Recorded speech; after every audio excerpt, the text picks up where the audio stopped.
Assalamualaikum warahmatullahi wabarakatuh. Perkenalkan, nama saya Siti Khuratul Aini dari kelas 04 SAK 014 Fakultas Ekonomi dari Universitas Pamulang. Saya di sini dari kelompok 11 yang beranggotakan yaitu saya sendiri Siti Khuratul Aini dan teman saya Susanti. Saya di sini juga akan memaparkan materi tentang angka indeks dari pertemuan 12 mata kuliah statistik deskriptif. Pengertian angka indeks. Angka indeks adalah suatu bentuk analisis data statistik yang ditunjukkan untuk mengukur besarnya fluktuasi pada perkembangan harga di berbagai macam komoditas selama kurun waktu tertentu. Perhitungan angka indeks tidak akan jauh dari kata waktu atau tahun lalu. Dalam hal ini disebut sebagai tahun dasar atau base periods. Artinya adalah waktu atau tahun yang dijadikan sebagai dasar dalam menentukan perkembangan harga yang berfungsi sebagai tahun atau waktu pembanding. Selanjutnya, faktor yang harus diperhatikan dalam menentukan tahun dasar yaitu sebagai berikut. Yang pertama, tahun dasar sebaiknya dipilih pada perekonomian dalam kondisi yang relatif stabil. Kedua, pemilihan jarak antara tahun dasar dengan tahun yang sekarang tidak terpaut cukup jauh. Dan yang ketiga, dalam menentukan tahun dasar perlu diperhatikan peristiwa yang penting. Sebagai contoh, kenaikan BBM, tarif listrik, ataupun yang lainnya. Selanjutnya, jenis-jenis angka indeks. Berdasarkan cara penggunaannya, yaitu 1. Angka indeks harga, 2. Angka indeks kuantitas, dan yang ketiga, angka indeks nilai. Berdasarkan cara penentuan, yaitu 1.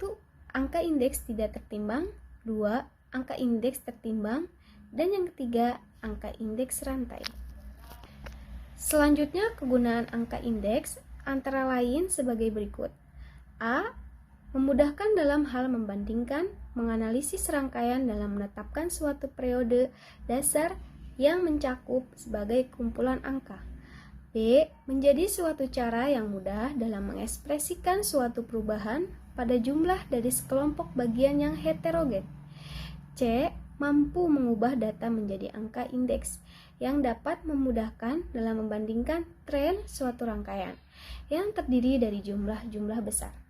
D. Menjadi salah satu peralatan statistik di mana dapat berguna dalam mengembangkan pengetahuan mengenai aspek perekonomian. Selanjutnya, ada metode menghitung angka indeks. A. Angka indeks harga. Rumusnya bisa dilihat, teman-teman, di mana IA adalah indeks harga tidak ditimbang. PN adalah harga yang dihitung angka indeks. PO adalah harga tahun dasar. B. Angka indeks kuantitas, di mana IA adalah indeks kuantitas tidak ditimbang. QN adalah kuantitas yang akan dihitung angka indeks. QO adalah kuantitas tahun dasar. C. Angka indeks nilai, di mana IA adalah angka indeks nilai. VN adalah nilai yang dihitung angka indeksnya. VO adalah nilai pada tahun dasar. D. Metode agregatif sederhana, di mana IA adalah indeks harga yang ditimbang. PN adalah nilai yang dihitung angka indeksnya. PO adalah harga tahun dasar. W adalah faktor penimbang. E. Metode least pairs, di mana IL adalah angka indeks least pairs. PN adalah harga tahun yang dihitung angka indeksnya. PO harga pada tahun dasar. QO adalah kuantitas pada tahun dasar. F. Metode PASC, di mana IP adalah angka indeks PASC. PN adalah harga tahun yang dihitung angka indeksnya. PO adalah harga pada tahun dasar. QN adalah kuantitas tahun yang dihitung angka indeksnya.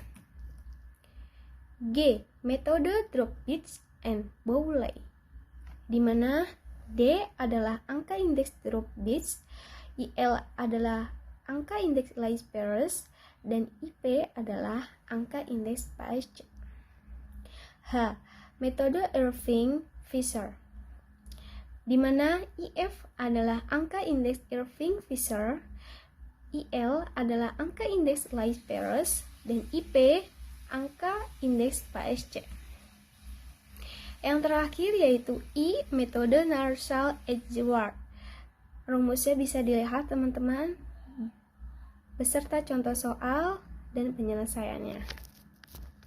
Selanjutnya, angka indeks proses deflasi adalah keadaan yang menunjukkan daya beli uang meningkat dalam masa tertentu karena jumlah uang yang beredar relatif lebih kecil dari jumlah barang dan jasa yang tersedia. Rumus untuk menghitung upah nyata melalui proses deflasi adalah sebagai berikut. Upah real sama dengan upah nominal dibagi indeks biaya hidup dikalikan 100, atau upah real sama dengan upah nominal dibagi indeks harga konsumen dikalikan 100. Baik, sekian dari saya atas pemaparan materi tentang angka indeks. Kemudian materi selanjutnya akan dibacakan oleh teman saya, yaitu Susanti. Assalamualaikum warahmatullahi wabarakatuh. Perkenalkan, nama saya Susanti. Di sini saya akan melanjutkan materi tentang probabilitas. Pengertian probabilitas. Probabilitas didefinisikan sebagai peluang atau kemungkinan suatu kejadian, suatu ukuran tentang kemungkinan atau derajat ketidakpastian antara peristiwa atau event yang akan terjadi di masa mendatang.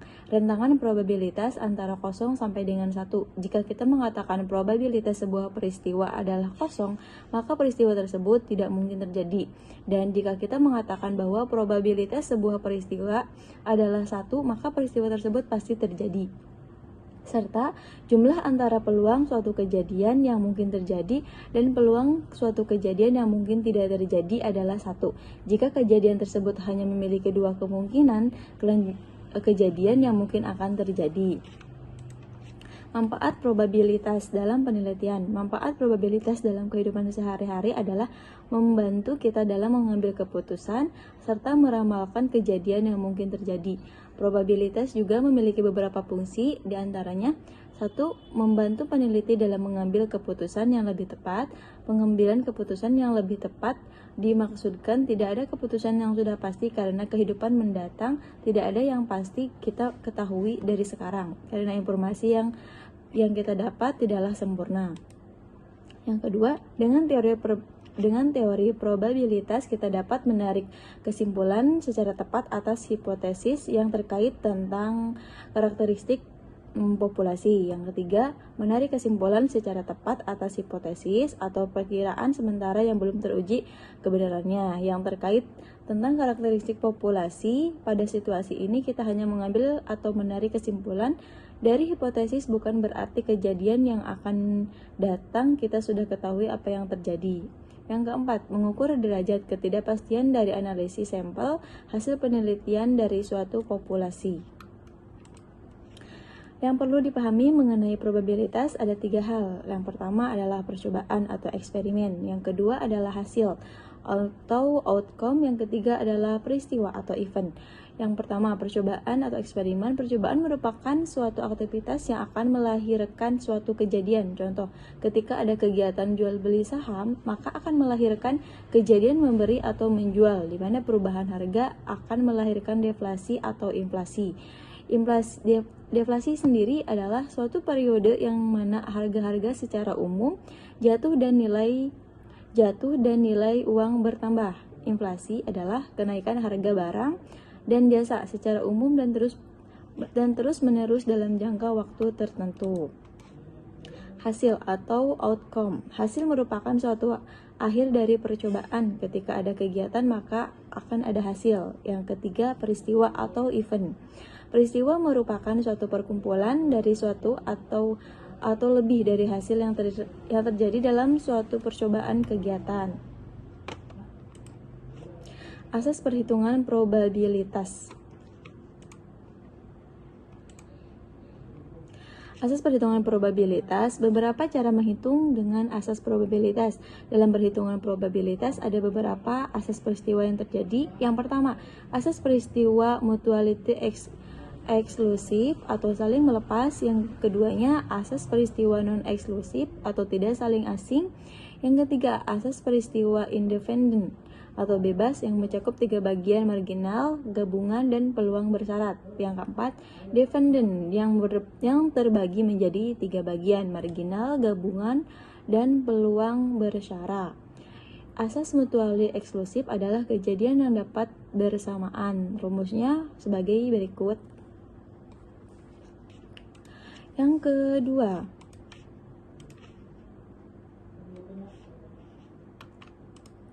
Yang kedua ada asas non-mutuality eksklusif. Rumusnya sebagai berikut.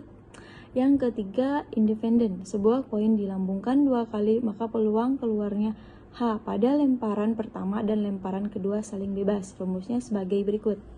Yang keempat, dependent. Peristiwa tidak bebas atau peristiwa bersyarat adalah 2 peristiwa dikatakan bersyarat apabila kejadian atau ketidakjadian suatu peristiwa akan terpengaruh terhadap peristiwa lainnya. Sekian penjelasan dari saya. Wassalamualaikum warahmatullahi wabarakatuh.